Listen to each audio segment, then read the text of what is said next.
قرآن مجید نے ارشاد فرمایا الا بذکراللہ تطمئن القلوب، فرمایا خبردار ہو جاؤ، اللہ کے ذکر میں ہی دلوں کا اطمینان ہے، اللہ کے ذکر میں دلوں کا چین ہے۔ لوگ بہت سارا مال، بہت ساری دولت، بہت ساری عقل اور بہت سارا شعور ہونے کے باوجود بے سکون ہیں۔ جس چیز نے زمانے کو تکلیف میں مبتلا کر دیا ہے اور جو چیز ڈھونڈنے سے نہیں ملتی وہ اطمینان ہے، وہ قرار ہے۔ لوگ بھیک مانگتے ہیں، منت کرتے ہیں، دہائی دیتے ہیں کہ کہیں سے سکون کی دولت مل جائے، لیکن وہ میسر نہیں آ رہی۔ بڑے بڑے لوگ ہیں، اور میں عرض کر چکا ہوں کہ مالدار بھی ہیں اور عقل مند بھی ہیں، باشعور ہیں، پڑھے لکھے ہیں، پر قلبی سکون، راحت، اطمینان، چین انہیں میسر نہیں آ رہا۔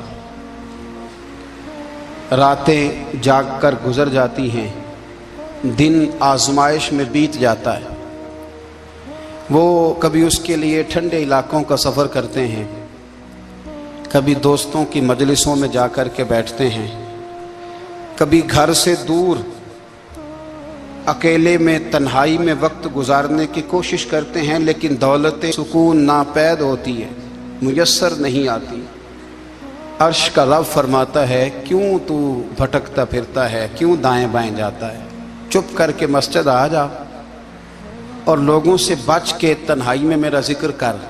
اللہ ملے گا کیا؟ فرمایا اعلیٰ بذکر اللہ تطمئن القلوب، میں تیرے بے چین دل کو چین عطا کر دوں گا۔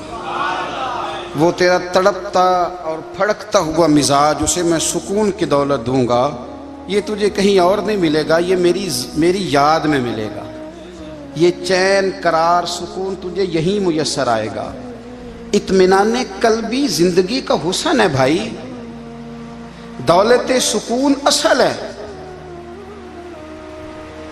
بڑے ٹھنڈے کمرے میں کچھ لوگوں کو نیند نہیں آتی، اور داتا صاحب رحمۃ اللہ علیہ آپ جائیں تو دونوں سڑکوں کے بیچ جو فٹ پاتھ ہے نا، اس پہ بھی کچھ لوگ سوئے ہوتے ہیں۔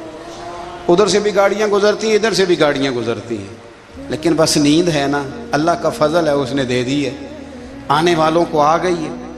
اطمینان قلبی، میرا معاشرہ بے سکون ہے، بے قرار ہے۔ مجھے کچھ لوگ کہتے ہیں جی میں آج کل بڑا بور ہو رہا ہوں، تو میں کہتا ہوں یار ہمیں تو ٹائم ہی نہیں ملا آج تک بور ہونے کا، نہیں وقت ہی نہیں اتنا میسر آیا، کون سا ٹائم نکالے جس میں بندہ بور ہو؟ وہ تو ہے کہ انسان کچھ فارغ ہو، کہیں اس کے پاس گنجائش ہو تو بور بھی ہو لے۔ کیسے بور ہو لیتے ہو؟ یہ کیا ہوتا ہے بور ہونا؟ زندگی میں اتنا وقت ہی کہاں ہے کہ انسان بور ہوتا پھرے اور یہ تصور بناتا پھرے کہ میں بڑی آزمائش میں ہوں، تو میں بڑے بور ہو رہا ہوں، تو میں بڑی تکلیف میں ہوں۔ تو وقت بہت زیادہ ہے ہمارے پاس، لایانی کاموں میں ضائع بڑا ہوتا ہے، تو ہم بور ہوتے ہیں، پریشان ہوتے ہیں۔ اللہ فرماتے ہیں یہ جو میری یاد ہے نا، لیکن اس کا بھی ایک طریقہ ہے یاد کا، اس طریقے سے اگر میرے رسول کریم علیہ السلام نے فرمایا اللہ کا ذکر اس طرح کرنا کہ دیکھنے والا تمہیں دیوانہ سمجھے، لوگ سمجھیں کہ کوئی مجنون ہے، کوئی جنونی ہے، کوئی پاگل ہے۔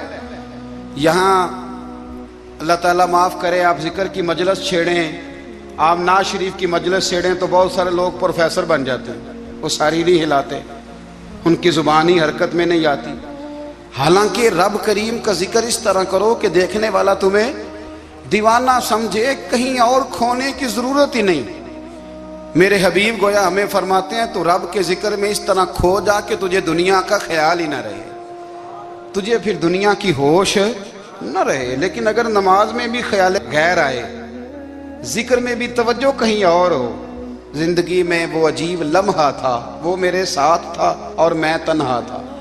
اگر ماحول یہ ہو کہ آپ کہیں جسم کے ساتھ تو موجود ہوں، روح موجود نہ ہو، تو پھر لذت ذکر بھی میسر نہیں آتی، پھر کیف نہیں حاصل ہوتا۔ یاد رکھیں کہ اس طرح کھو کے رب کی یاد کہاں سے کیف آئے گا؟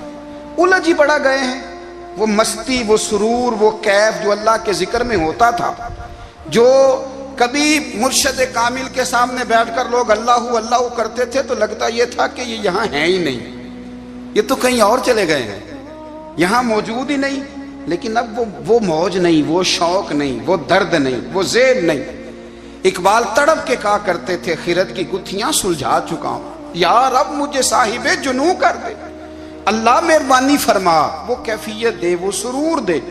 زندگی میں اگر اطمینان چاہتے ہو تو کبھی کبھی سب کچھ بھول کے نا تو مست ہو جایا کرو رب کی یاد میں۔ کبھی کبھی چھوڑ دیں دنیا، چھوڑیں یار موبائل، کسی وقت کرے اس کو بند، چھوڑے اس بات کا خیال کہ فلانے نے سلوٹ کیا ہے کہ نہیں کی، چھوڑے۔ حضرت باجزید بستامی رحمت اللہ تعالیٰ علیہ فرماتے میں نے اعتکاف کبھی اپنی مسجد میں نہیں کیا، یہ کہ سارے ہی ہاتھ چومنے والے، سارے ہی پیار کرنے والے۔ فرماتے میں جب اعتکاف کرتا تھا تو میں بستام سے دور نکل جاتا تھا جہاں کوئی مجھے جاننے والا نہ ہو۔ اٹھ بلیا چلو تھے وسیے جتھے وس دینی سارے ینے، نہ کوئی ساڈی ذات پچھانے تے نہ کوئی سانو مننے، چل ادھر چلیں۔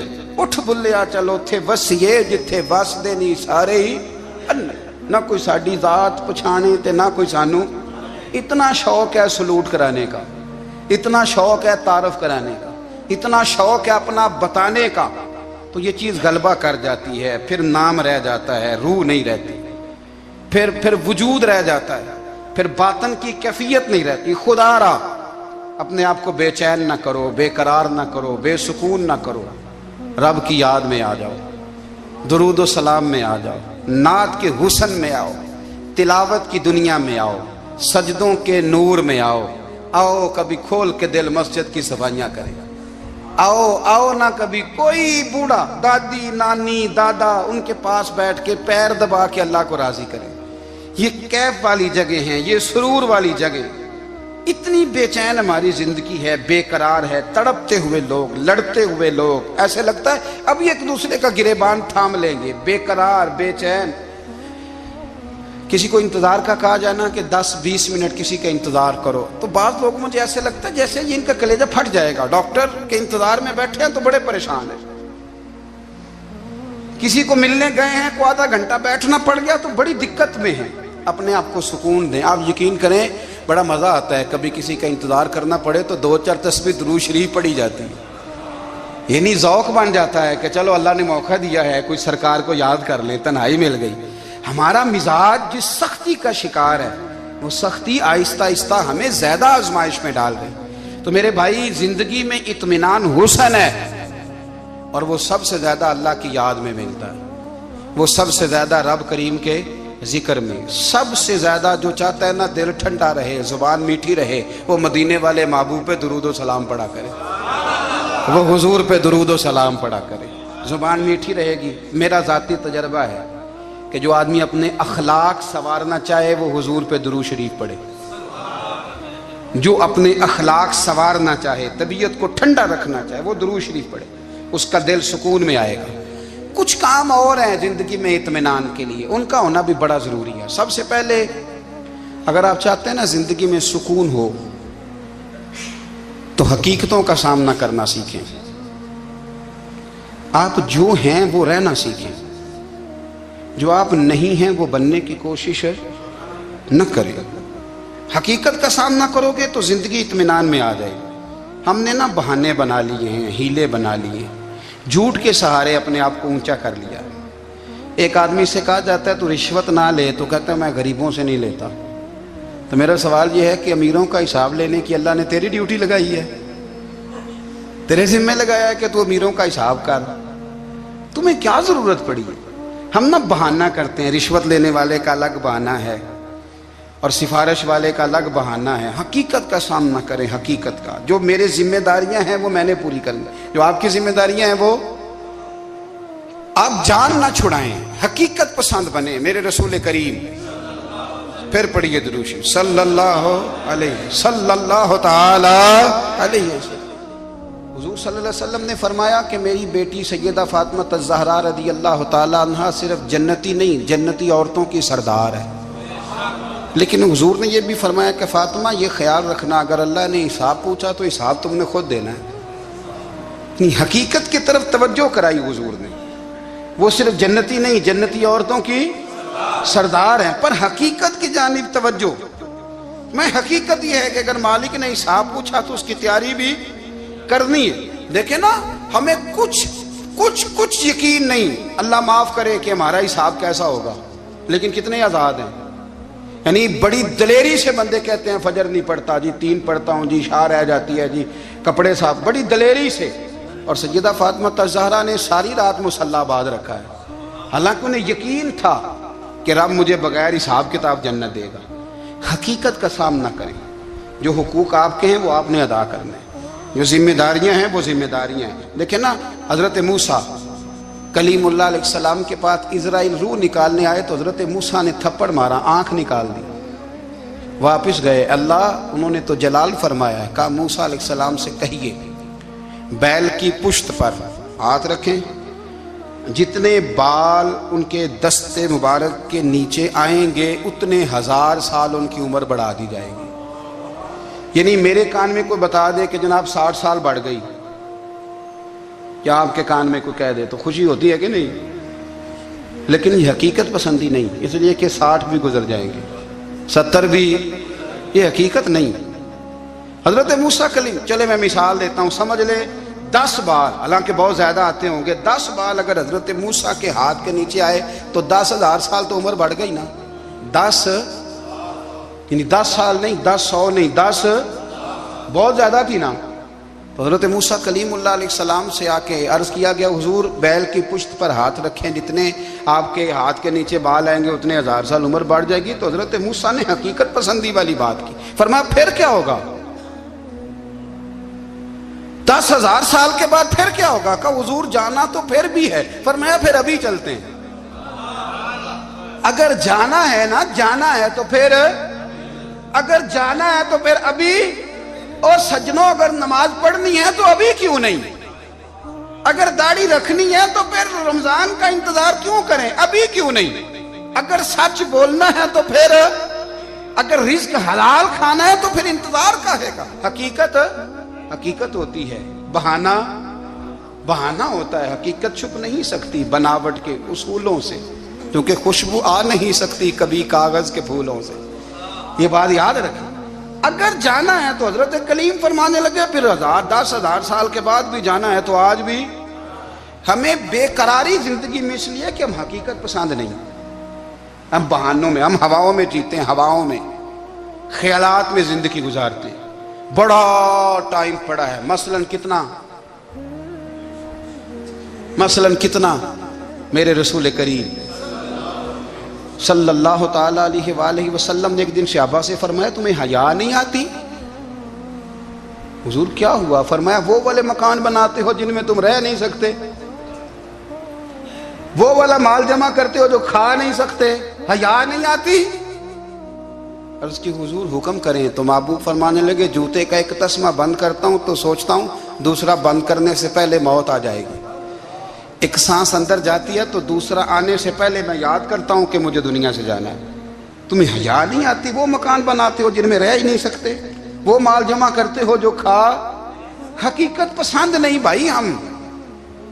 بہت سارے لوگ ہیں بڑی باتیں سناتے ہیں، بڑی، میں کہتا ہوں اصل میں نا زیادہ باتیں سنا کے نا بیچارہ اپنے آپ کو مطمئن کرنا چاہتا ہے، اصل بات یہ ہے کہ اندر سے نا ہلا ہوا ہے، کچھ بھی نہیں، بڑا زیادہ ہنستا ہے اور مجھے لگتا ہے کہ کوئی گہرا زخم چھپا رہا ہے۔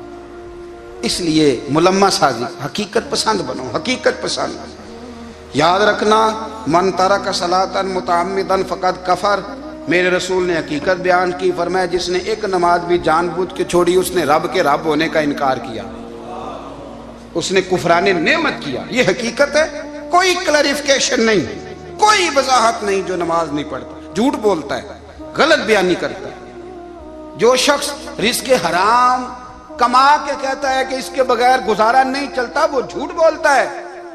اس لیے کہ رب فرماتا ہے جب تجھے پیدا کیا ہے تو تیرا رزق میرے ذمہ ہے۔ اللہ فرماتا ہے کہ لا یکلف اللہ نفسا الا وسعہا، میں کسی پر وہ بوجھ نہیں ڈالتا جو اٹھا نہ سکے۔ نماز فرض کیا، اس کا مطلب ہے ہم پڑھنے کے قابل ہیں،